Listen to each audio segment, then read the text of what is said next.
సామాన్యులకు అన్యాయం జరిగితే లాయర్ న్యాయం చేస్తాడు. మరి అలాంటిది ఆ లాయర్కే అన్యాయం జరిగితే ఏం చేయాలి?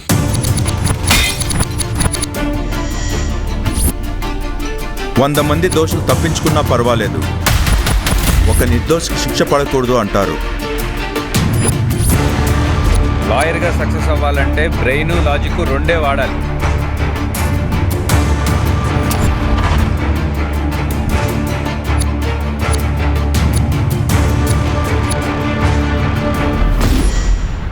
మీ నాన్నకు కావలసింది నువ్వు కేసు గెలవడం కాదురా, ఒక నిజాన్ని కాపాడడం.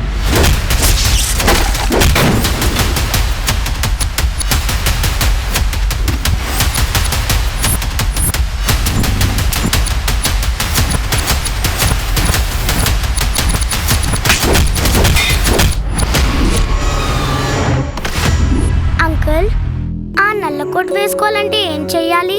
ఆ నల్ల కోట్ వేసుకోవాలంటే లా చదవాలి.